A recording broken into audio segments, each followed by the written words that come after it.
मेरे जीजो, जबकि हमारे इर्द गिर्द पूरे संसार में डर, कुड़कुड़ाहट, बुड़बुड़ाहट का माहौल है, मुझे आशा है हम सब जितने प्रभु को प्रेम करते हैं, उसके वचन और उसकी उपस्थिति को प्रेम करते हैं, हम सब आनंद में होंगे और प्रभु की नजदीकी में उसके वचन और आत्मा के द्वारा इन दिनों में और हम आ रहे होंगे, आ चुके होंगे। ये बहुत ही एक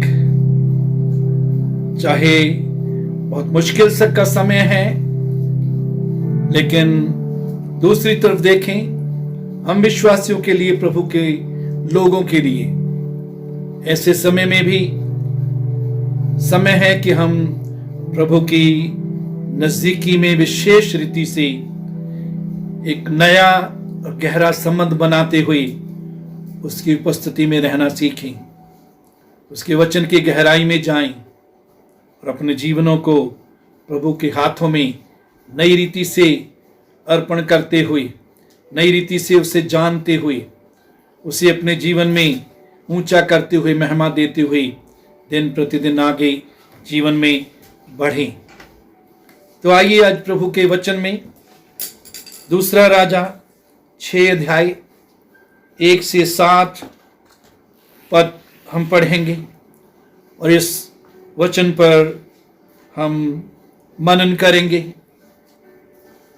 भविष्यद्वक्ताओं के चेलों में से किसी ने एलीशा से कहा, यह स्थान जिसमें हम तेरे सामने रहते हैं वह हमारे लिए बहुत छोटा है, इसलिए हम यरदन तक जाएं और वहां से एक एक बल्ली लेकर यहां अपने रहने के लिए एक स्थान बना लें। उसने कहा, अच्छा जाओ। तब किसी ने कहा, कृपया अपने दासों के संग चल। उसने कहा, चलता हूं। अतः वह उनके संग गया और वे यरदन के किनारे पहुंचकर लकड़ी काटने लगे। परंतु जब एक जन बल्ली काट रहा था तो कुल्हाड़ी बेंट से निकलकर जल में गिर गई, इसलिए वे चिल्लाकर कहने लगा, हाय मेरे प्रभु, ये तो मांगी हुई थी। परमेश्वर के भक्त ने पूछा, वह कहाँ गिरी? जब उसने स्थान दिखाया तब उसने एक लकड़ी काटकर वहां डाल दी और वह लोहा पानी पर तैरने लगा। उसने कहा, उसे उठा ले। तब उसने हाथ बढ़ाकर उसे ले लिया। मेरे जीजो, बहुत सी बातें हैं जो प्रभु आज इस वचन के द्वारा हमको सिखाना चाहता है। सबसे पहली बात, एक पद में हम देखते हैं, वहां लिखा है, भविष्यद्वक्ताओं के चेलों में से किसी ने एलीशा से कहा। तो यहां हम चेलों के बारे में पढ़ते हैं। मेरे चीजों, नए नियम में भी प्रभु यीशु मसीह ने हर एक विश्वासी को चेला बनने के लिए बुलाया है। विश्वासी और चेले में अंतर है और विद्यार्थी और चेले में भी अंतर है। विद्यार्थी जो है वो गुरु से, अपने शिक्षक से सीखता है, लेकिन एक चेला जो है वो गुरु से, सिखाने वाले से ना केवल ज्ञान लेता है, वो ज्ञान भी लेता है, लेकिन वो उसके समान बनता है, उस जैसा जीवन गुजारता है। तो मेरे जीजो, यहां एलीशा के चेलों के बारे में देखते हैं और परमेश्वर के वचन विलाप गीत 3 अध्याय उसके 26 पद में लिखा है, पुरुष के लिए जवानी में जुआ उठाना भला है। जैसे हम इन चेलों का एक अगुआ देखते हैं, एलीशा उसका नाम है। हमारे जीवनों में भी, हर एक विश्वासी के जीवन में, हर एक व्यक्ति जो प्रभु से प्रेम करता है, प्रभु पर विश्वास करता है, अपने आप को मसीही कहता है, उसके जीवन में उसका आत्मिक अगुवा होना चाहिए। बहुत बार बहुत से लोग कहते हैं हम प्रभु से प्रेम करते हैं, हमारे मन में प्रभु है, लेकिन उनके जीवन में कोई भी अगुवा नहीं है। वो न चर्च जाते हैं, न किसी अगुवे के अधीन रहते हैं। मैं जानता हूं बहुत से ऐसे लोगों को जो मेरे नजदीक भी हैं, जो ऐसे ही जीवन गुजार रहे हैं। कहने को हम मसीही हैं, लेकिन मेरे जीजो, जैसे व्यवस्था विलाप गीत 3:26 में हमने अभी पढ़ा कि पुरुष के लिए जवानी में जुआ उठाना भला है। जुआ जब बैलों के ऊपर लगाया जाता है या किसी भी पशु के ऊपर लगाया जाता है, तो उस जुए का भार उसको उठाना पड़ता है, और जुए के पीछे जो चलाने वाला होता है, वो जिधर उसको चलाता है उधर उसको चलना होता है। मेरे जीजों, हमारे जीवन में भी बहुत ज़रूरी है कि हम सबसे पहले प्रभु के चेले बने, यीशु के चेले बने, उससे सीखें। और लेकिन इतना काफ़ी नहीं, उसने संसार में हमारे लिए सेवक नियुक्त किए हैं, पास्टर नियुक्त किए हैं, और दूसरी तरह की सेवकाई भी है, उसके बारे में भी देखेंगे। लेकिन विशेष तौर पास्टर की सेवकाई, प्रभु की ये योजना है कि हम इसके साथ जुड़े रहें। और जब हम प्रार्थना करते हैं, प्रभु से पूछते हैं कि प्रभु किसको तूने मेरे लिए मेरा अगुवा ठहराया है, तो प्रभु बताता है, अगुवाई करता है। मेरे जीजो, बहुत से पास्टर्स के साथ आदर सबका काम कर सकते हैं, सबका करना चाहिए, लेकिन सबके लिए, बहुतों के लिए अपना घर ना खोलें कि वो समय समय पर आते रहें और वचन सिखाते रहें और हम उनको भेंट देते रहें। नहीं, ये सही नहीं है। तो प्रत्येक के जीवन में एक अगुवा होना चाहिए, जिस अगुवे के हम अधीन रहें, जिस अगुवे से हम सीखें, जो अगुवा हमें हमारे जीवन में सही दिशा दे सके, जहाँ ज़रूरत हो वो हमें करेक्ट कर सके, हमें डिसिप्लिन कर सके, अनुशासित कर सके, हमें बोल सके कि सही नहीं है, गलत नहीं है।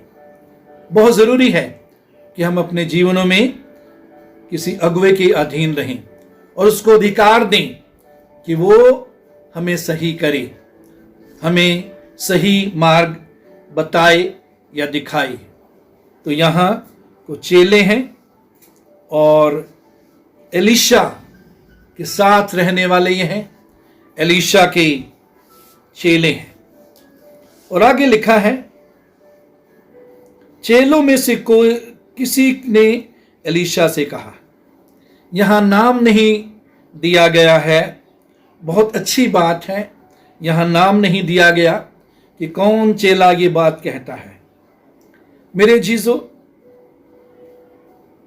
चेलों में से किसी ने कहा, यह स्थान जिसमें हम तेरे सामने रहते हैं वह हमारे लिए बहुत छोटा है। किसी ने कहा।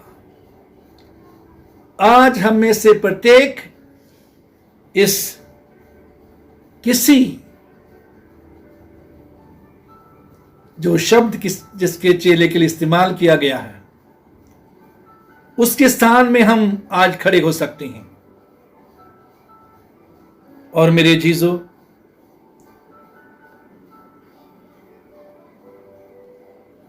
ये चेला जो है,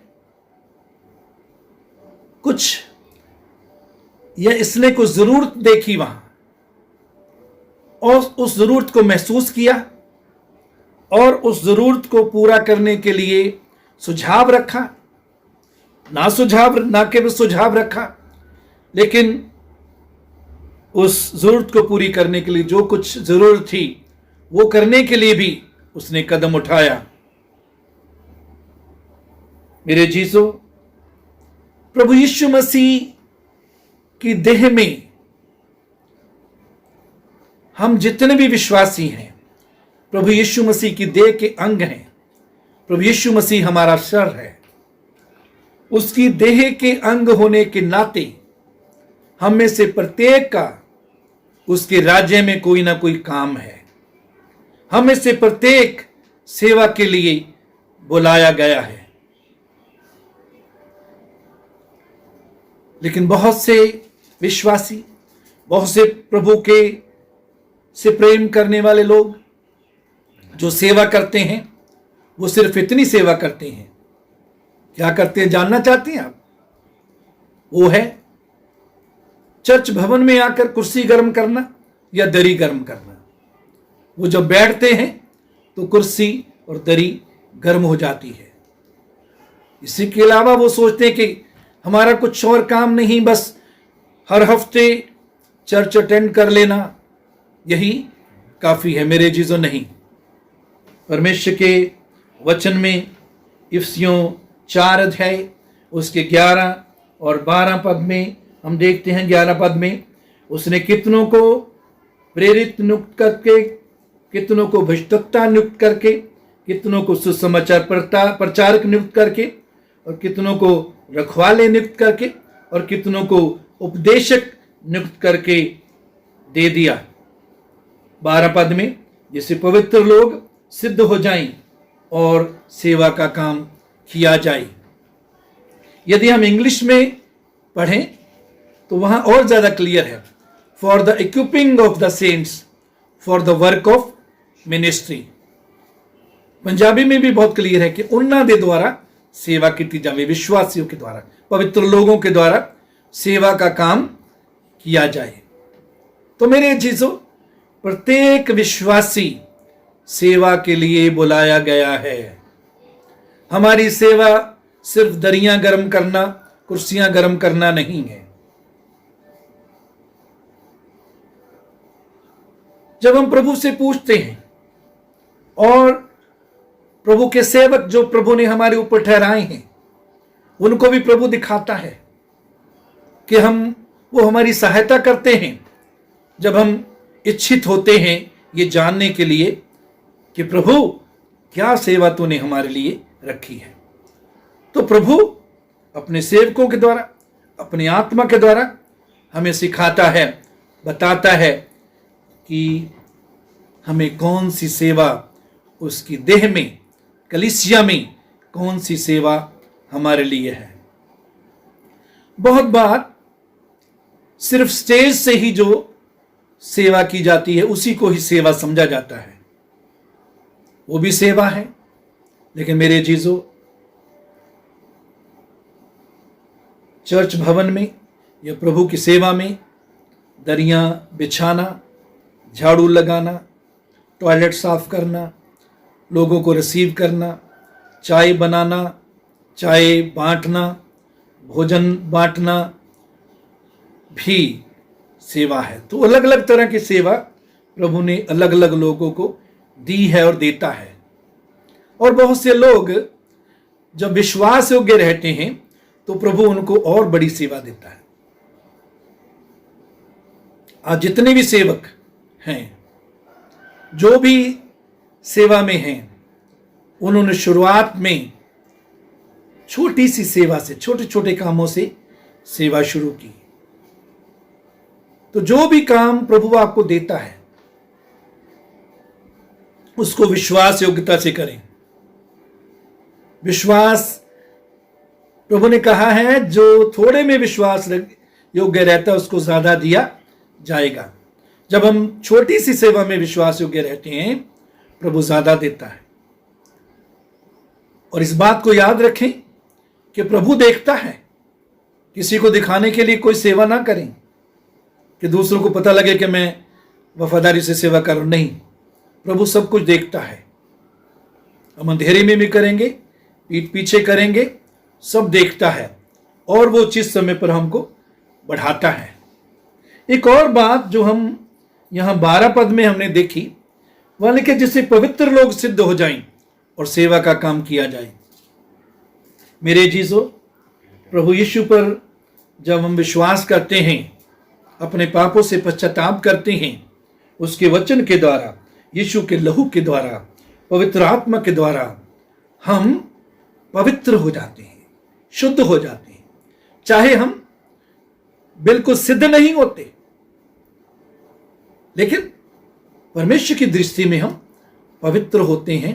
हम पवित्र किए गए हैं और पवित्र होने के लिए बुलाए गए हैं। पहला कुरिन्थियों 1 अध्याय शायद उसके 1 या 2 पद में कि हम पवित्र किए गए और पवित्र होने के लिए बुलाए गए। मेरे जीसु इफिसियों 5 अध्याय उसके 26 पद में लिखा है, वचन के द्वारा जल के स्नान से शुद्ध करके पवित्र बनाए।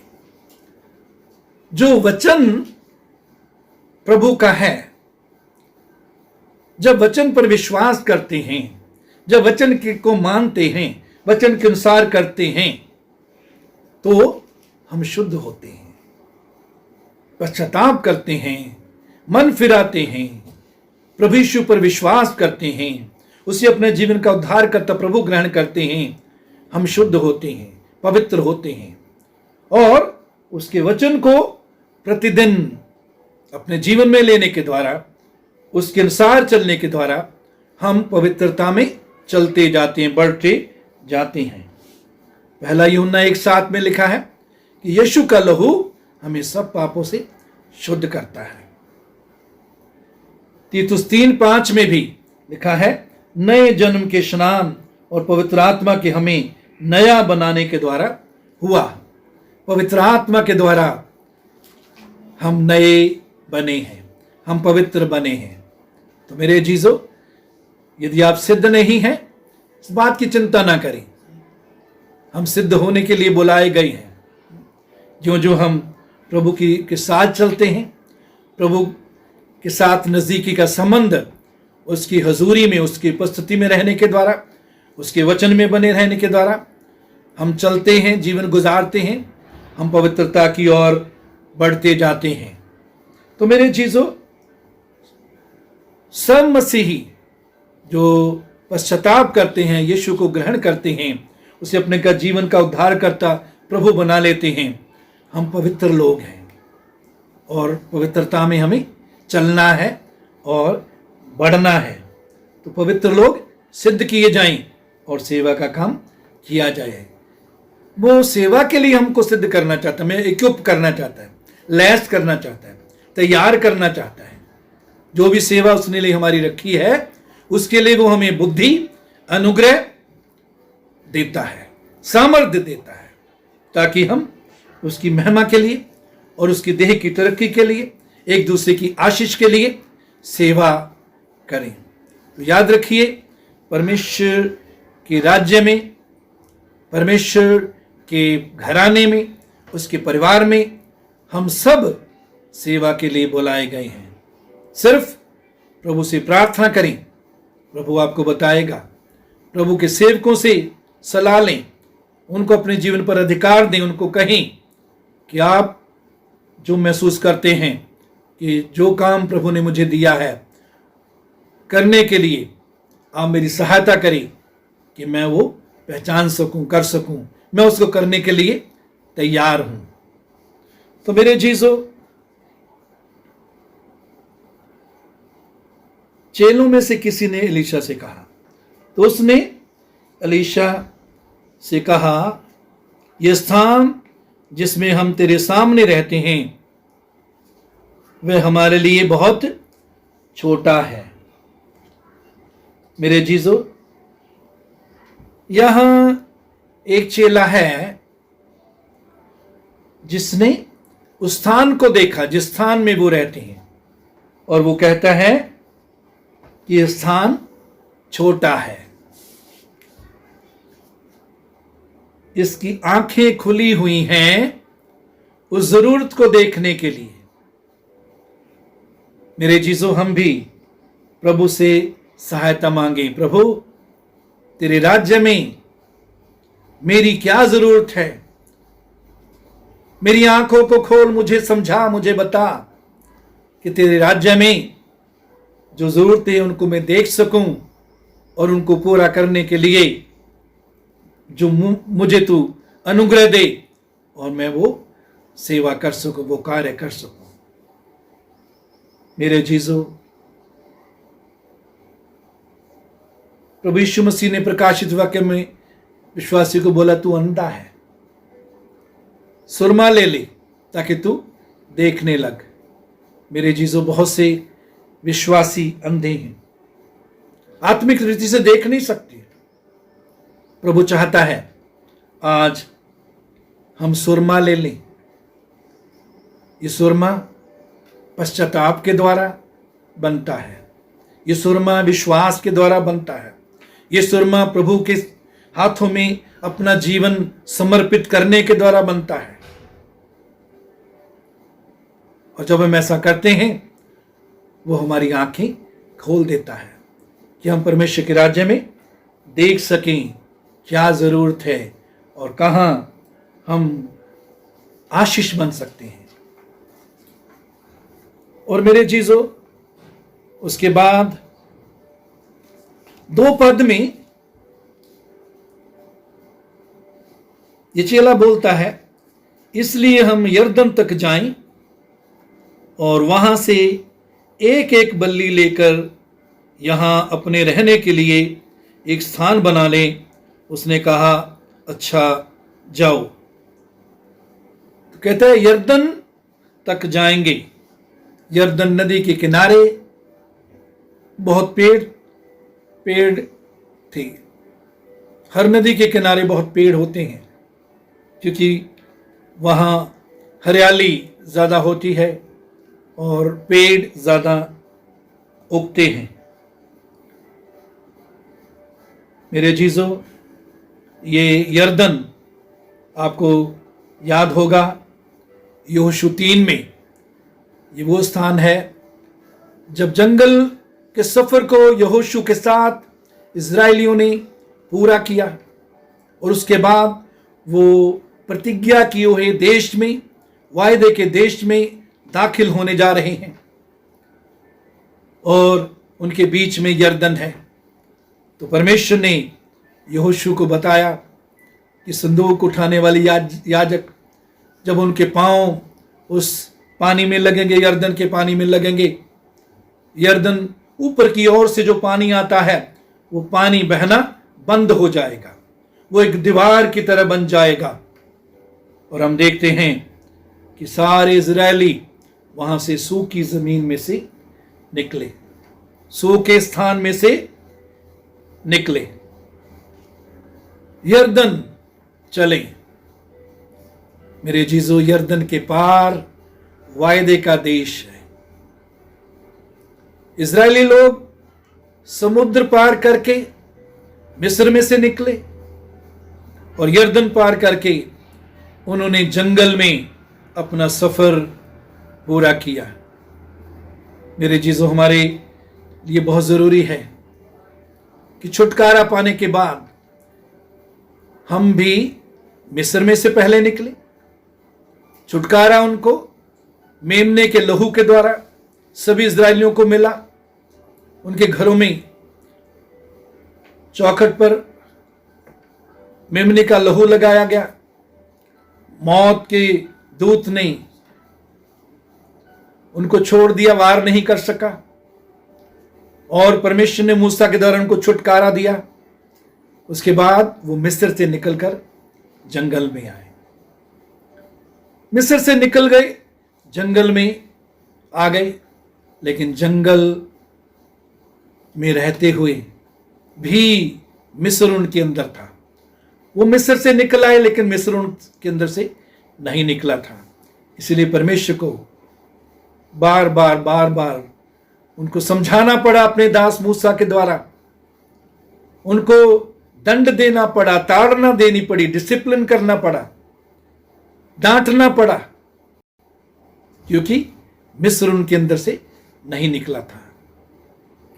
और जंगल के मार्ग में बहुत बार वो कुड़कुड़ाए, बुड़बुड़ाए, यहाँ तक परमेश्वर के दास मूसा के खिलाफ भी बुड़बुड़ाते, कुड़कुड़ाते, उसको पत्थरों से मारने की कोशिश करते हैं, उसके खिलाफ बोलते हैं। लेकिन उसके बाद हम देखते हैं कि जंगल का सफ़र जब ख़त्म हुआ तो यरदन आया। यरदन के बाद वो वायदे के देश में प्रवेश उन्होंने किया। तो मेरे जीजो, परमेश्वर यही चाहता है कि हम मिस्र में से निकलकर और जंगल के मार्ग में से होकर वायदे के देश, वो देश जिसके लिए परमेश्वर ने बोला था दूध और शहद की नदियां बहती हैं,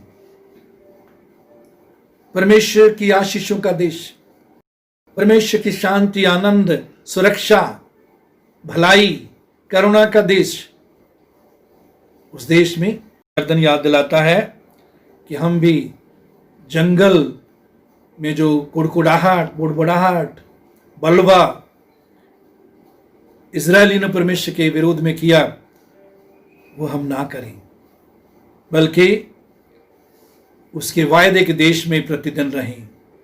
उसके वायदा, जो वचन में उसने जो वायदा किया है, उसकी हजूरी में बने रहें, जिसमें आनंद की भरपूरी है, सुरक्षा है। वो अपने वचन और आत्मा के द्वारा हमारी अगुवाई करता है, हमारे साथ रहता है, हमको बढ़ाता है, हमको तंदुरुस्ती। उसके बाद हम देखते हैं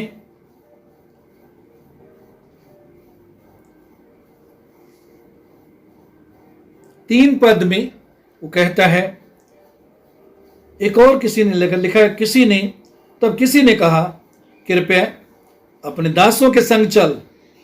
उसने कहा चलता हूं। एक बुद्धिमान चेला, उसने कहा चल तो रहे हैं, लेकिन हम अपने गुरु को, अपने नबी को, अपने अगुवे को साथ लेकर चलें, क्योंकि उसमें हमारी भलाई है। वो हमारी सहायता करेगा, मुश्किल में अगर मुश्किल आती, मुश्किल से निकालेगा, सही मार्गदर्शन करेगा।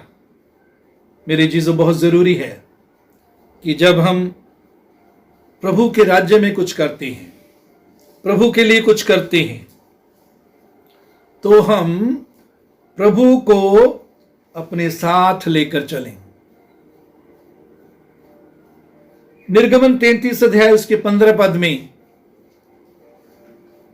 यहां मूसा कहता है, यदि तू हमारे संग चलेगा तो ही हम आगे जाएंगे।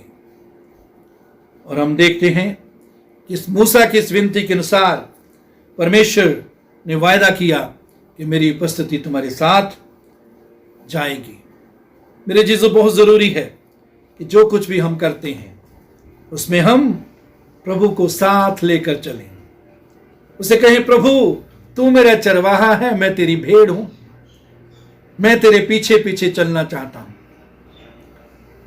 यूहन्ना 10 में लिखा कि वो अपनी भेड़ों के आगे आगे चलता है, चरवाहा आगे आगे चलता है, ताकि हर तूफान का सामना जो भेड़ें कर सकती हैं, उनका सामना वो खुद करता है और उनको सिखाता है भेड़ों को कि वो कैसे तूफान का सामना करें, कैसे वो तूफान में जय पाएं और सामने से आने वाले हर उस शिकारी से भेड़ों को बचाता है।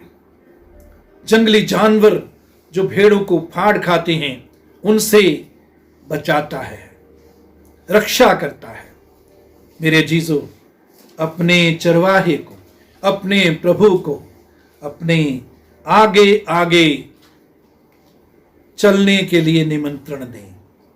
कभी उससे आगे ना चलें, उसके साथ चलें, उसके पीछे चलें। उसी में हमारी भलाई है।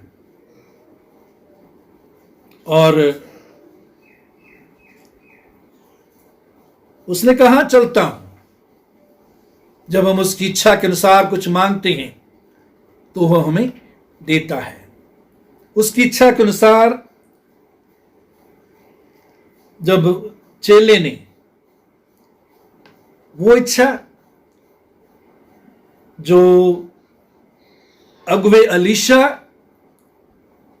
के दिल में भी अच्छी लगी, उसको पसंद आई कि ये मुझ पर भरोसा रखते हैं, ये मेरी सहायता पाना चाहते, अगुवाई पाना चाहते हैं, ये चाहते हैं मुझ पर निर्भर रहना। उसने कहा अच्छा मैं चलता हूं। तो मेरे जीजो मत्ती 28 अध्याय उसके 20 पद में भी प्रभु ने कहा मैं जगत के अंत तक सदा तुम्हारे साथ हूं। कहता है एक दूध पिलाने वाली मां अपने बच्चे को भूल सकती है, लेकिन मैं तुम्हें कभी नहीं भूलूंगा। मेरे जीजो जब हम प्रभु पर विश्वास करते हैं, उसके पीछे पीछे चलते हैं, वो ना छोड़ता है न कभी त्यागता है। हर चुनौती में वो हमें युद्ध करना और जय पाना सिखाता है। वो मेरे हाथों को युद्ध करना सिखाता है, भजन में लिखा है। वो मेरे पैरों को हरणियों के पैरों के समान बनाता है। तो जो कुछ भी हम करते हैं प्रभु को साथ लेकर चलें। उसके बाद हम देखते हैं 4 पद में, अतः वह उनके संग चला और वे यरदन के किनारे पहुंचकर लकड़ी काटने लगे। 5 पद में, जब एक जन बल्ली काट रहा था तो कुल्हाड़ी बेंट से निकलकर जल में गिर गई, इसलिए वे चिल्लाकर कहने लगा हाय मेरे प्रभु, यह तो मांगी हुई थी। एक जन बल्ली काट रहा है तो कुल्हाड़ी बेंट से निकलकर जल में गिर गई। मेरे जीजो आमतौर पर क्या होता है, ये कुल्हाड़ी जो है बेंट से गिरी तो कई बार धीरे धीरे वो ढीली होनी शुरू करती है, और बहुत बार हम लापरवाह होते हैं, परवाह नहीं करते, उसको सही नहीं करते, वैसे ही इस्तेमाल करते रहते हैं और समय आता है कि वो गिर जाती है।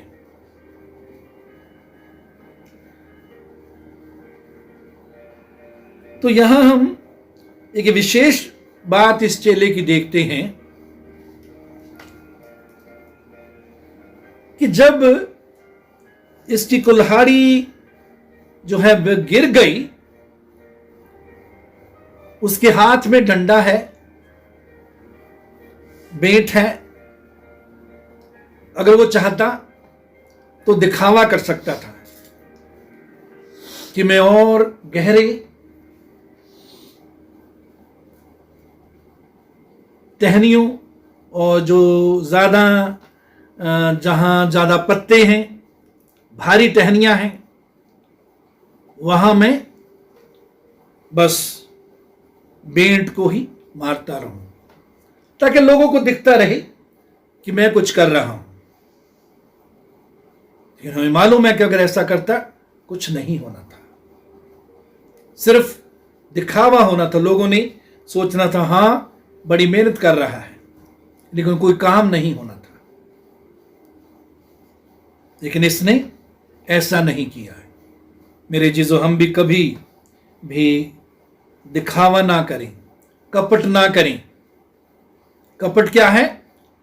बाहर से हम कुछ और होते हैं, अंदर से कुछ और होते हैं। प्रभु यीशु मसीह ने फरीसियों को कपट के कारण डांटा, उनके व्यभिचार के कारण नहीं डांटा कि वो व्यभिचार करते थे, या वो 10वां हिस्सा नहीं देती थी। इसलिए नहीं डांटा कि वो कत्ल करते थे, लेकिन उनके कपट के कारण, बाहर से कुछ और अंदर से कुछ और। तो इस कपट से, हर प्रकार के कपट से प्रभु हमको बचाना चाहता है, उस पर जय देना चाहता है। तो वो चिल्लाया कि हाय, ये तो मंगनी की थी।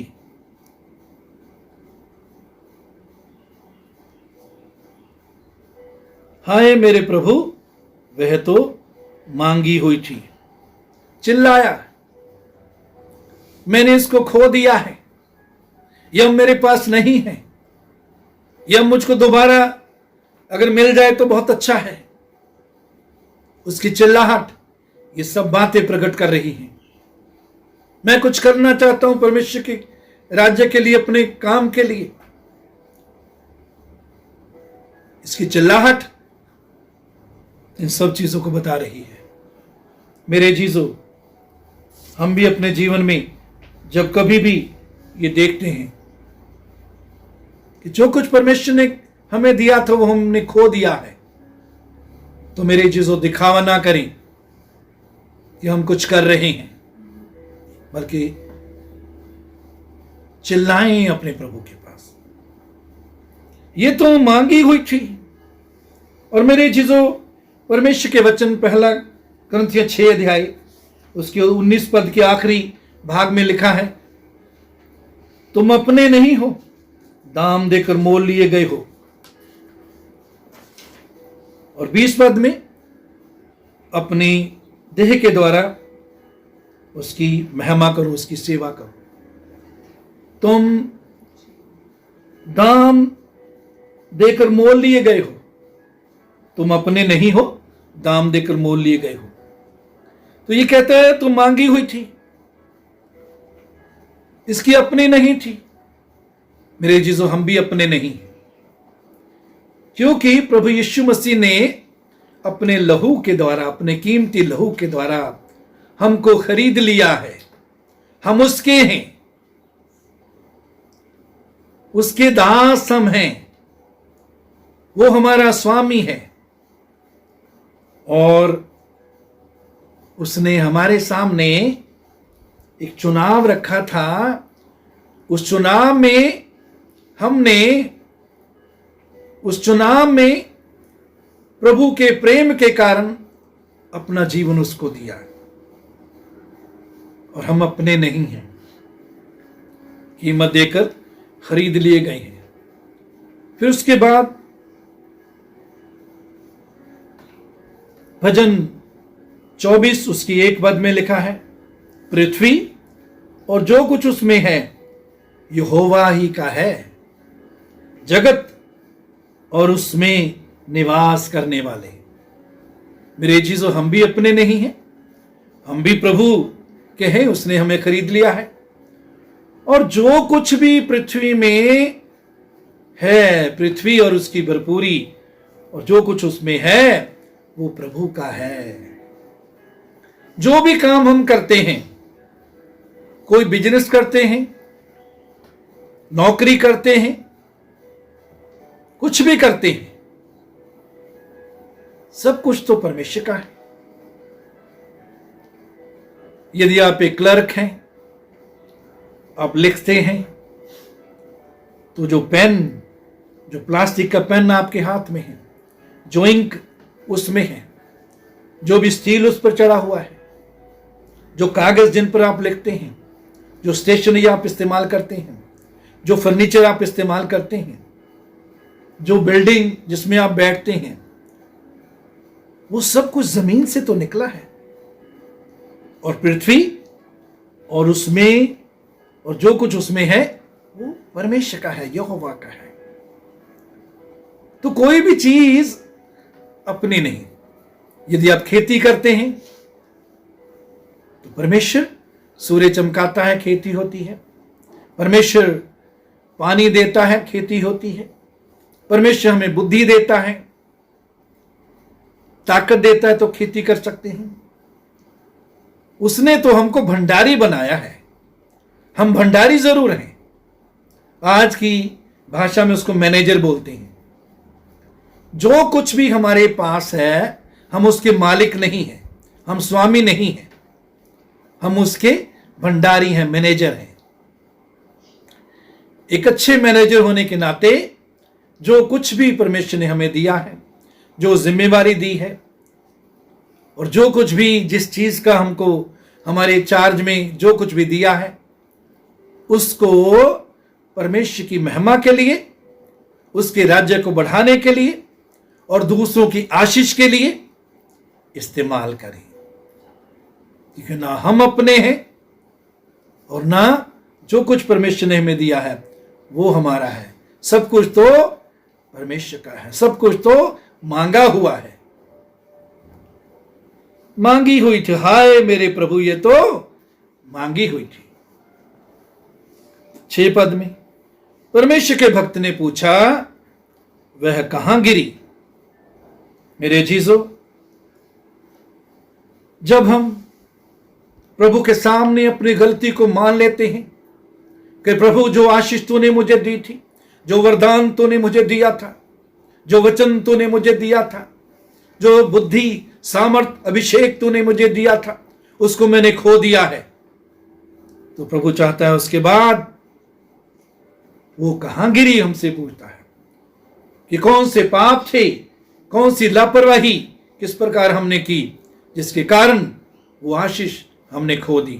प्रभु चाहता है हम उसको दिखाएं, बताएं, प्रभु ये पाप था जो मैंने जीवन में आने दिया, ये लापरवाही थी जो मैंने अपने जीवन में आने दी, ये वचन की कमी, तेरी हजूरी में रहने की कमी, संगति में जाने की कमी, तेरे लोगों के साथ जुड़े ना रहने की कमी, इसके कारण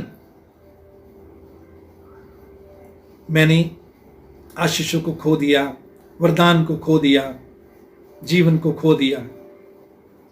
वो कहां गिरी? जब उसने स्थान दिखाया तो प्रभु को स्थान कहां हम गिरे। तब उसने एक लकड़ी काटकर वहां डाल दी और वह लोहा पानी पर तैरने लगा।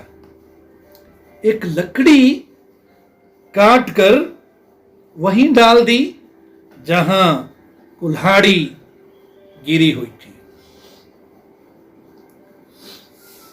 लकड़ी काटी गई। मेरे जीजो, जकरिया 3 अध्याय उसके 8 पद में लिखा है, मैं अपने दास शाक को प्रकट करूंगा।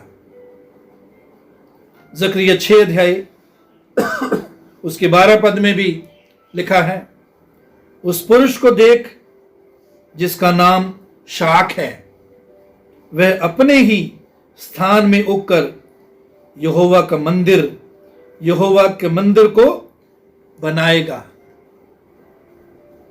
वहां लकड़ी काटी गई और यहां हम देखते हैं, यहां शाख, लकड़ी और शाख एक ही है। शाख को काटकर लकड़ी बनती है। तो ये शाख परमेश्वर कहता है मेरा दास है, और वो दास मंदिर को बनाएगा। और ये शाख, ये लकड़ी कौन है मेरे चीजों? प्रभु यीशु मसीह। प्रभु यीशु वो शाख है जो काटी गई। प्रभु यीशु वो शाख है, वो लकड़ी है जो आपके और मेरे लिए काटी गई। यहां लकड़ी काटी गई और उस स्थान पर गिराई गई जहां नीचे वो लोहा गिरा हुआ था। अब देखिए, लोहे अपने ऊपर आ जाए किसी प्रकार से संभव नहीं है, असंभव है। कठिन ही नहीं, असंभव है कि लोहा अपने आप ऊपर आ जाए। मेरे अजीजों, आप और मैं प्रभु यीशु पर विश्वास करने से पहले पापों में डूबे हुए थे, मरे हुए थे। जब हम निर्बल ही थे तभी मसीह हमारे लिए मरा। जब हम पापी ही थे तभी मसीह हमारे लिए मरा। मेरे जीजो, बचने का और कोई रास्ता नहीं था। उद्धार पाने का, जीवन पाने का, परमेश्वर से मेल करने का और कोई रास्ता नहीं था। पिता परमेश्वर ने वो शाख काट दी। प्रभु यीशु क्रूस पर हमारे और आपके लिए बलिदान हो गया और मरकर तीसरे दिन जीवित हो गया। मेरे जीजो, ये लोहा नीचे है, डूबा हुआ है, और जहां लोहा है वहां ऊपर जब काटी हुई लकड़ी डाल दी गई तो लोहा तैरकर ऊपर आ गया। लोहा आप और मैं है, आप और मैं, जिनके पास बचने का कोई रास्ता नहीं है। हम अपने पाप डूबे हुए थे, मर की कीच में हम थे, तो मैले चिथड़ों के समान हैं। उन पर हम भरोसा नहीं रख सकते थे, ना रख सकते हैं, इसलिए क्रूस पर काटी गई। प्रभु यीशु मसीह ने वो बलिदान दिया। आज यदि हम में से कोई ऐसा है जो इस नीचे अपने आप को से दूर है, घिरे हुए हैं, फंसे हुए हैं, तो मेरे जीजो, आज उस शाख की ओर, प्रभु यीशु की ओर अपनी आंखें लगाएं। उस पर विश्वास करें कि उसने आपके पापों के लिए क्रूस पर बलिदान दिया। वो आपके लिए मरकर तीसरे दिन जीवित हो गया। वो आपके लिए आज भी जीवित है। यदि आप इस समय करेंगे तो आप उस पानी के नीचे से ऊपर आ जाएंगे, तैर कर आ जाएंगे। परमेश्वर की अद्भुत सामर्थ, अनुग्रह आपको जो है तैरने की योग्यता देगी और आपका जीवन बदल जाएगा। आज उसके सामने पश्चाताप करिए, कहिए कि प्रभु मैं पापी हूं, मैंने पाप किया है तेरे विरोध में। और यदि हम में से कोई ऐसा है जो पापी नहीं है लेकिन अपनी लापरवाही के कारण उस कुल्हाड़ी को खो दिया है जो प्रभु ने हमें दी थी, वरदान को खो दिया है, प्रभु के साथ मिलाप को खो दिया है, गहरे रिश्ते को खो दिया है, वचन को खो दिया है, उसकी हुजूरी को खो दिया है, आज दोबारा प्रभु के सामने चिल्लाएं, हाय प्रभु, ये तो मांगी हुई थी, मुझे दोबारा लौटा दे। प्रभु अनुग्रहकारी है। जैसे एलीशा ने इस चेले के लिए ये काम किया, प्रभु आपके लिए भी आज ये काम करना चाहता है। जो कुछ भी आपने खो दिया, आज प्रभु आपको लौटाना चाहता है। प्रभु की ओर मुड़े, उसके हाथों में अपना जीवन दे दें। आइए हम प्रार्थना करें। महान प्रभु परमेश्वर, तेरा धन्यवाद, तेरे नाम की स्तुति महिमा बड़ाई करते हैं तेरे जिंदा वचन के लिए। प्रभु धन्यवाद देते हैं आज के इस उदाहरण के लिए जो एलीशा और उसके साथ रहने वाले चेलों के द्वारा तूने हमें बुलाया है। हम तेरे समान हर रोज बनते जाएं प्रभु, और प्रभु दूसरों को भी चेले बनाने के लिए तो हमें इस्तेमाल कर प्रभु। तेरे राज्य में जो भी सेवा तूने हमारे लिए रखी है प्रभु, उसके लिए उसको हम पहचान सके। हमारी आंखों को खोल दे प्रभु, ताकि वो हम करने लग जाएं, और प्रभु हम दूसरों के लिए आशीष बने। जो कुछ तूने हमें जिम्मेवारी तो देता है, विश्वास योग्यता से करें और आगे बढ़ें प्रभु। और प्रभु यदि हम में से कोई है जिसने उन वरदानों को, आशीषों को, प्रभु तेरे साथ संबंध को खो दिया है, उस चरित्र को, मसीही चरित्र को खो दिया है, पवित्रता प्रेम को खो दिया है, तो आज दोबारा हम में से प्रत्येक उसको दोबारा पा सके प्रभु। तू अनुग्रह करने वाला है, तू दया करने वाला है। तूने वचन में कहा जो फसल टिड्डियों ने खा ली उसकी हानि मैं भर दूंगा। जो शैतान ने अय्यूब से चुरा लिया तूने उसको दुगना लौटा दिया। तो दुगना लौटाने वाला परमेश्वर है। इन सब सुनने वालों पर और हम सब पर भी तेरा अनुग्रह हो प्रभु। अपने जीवनों को एक बार फिर तेरे हाथों में नई सिरे से सौंप देते हैं। ये सब तेरे पुत्र हमारे उद्धारकर्ता प्रभु यीशु मसीह के नाम से मांगते हैं, आमीन।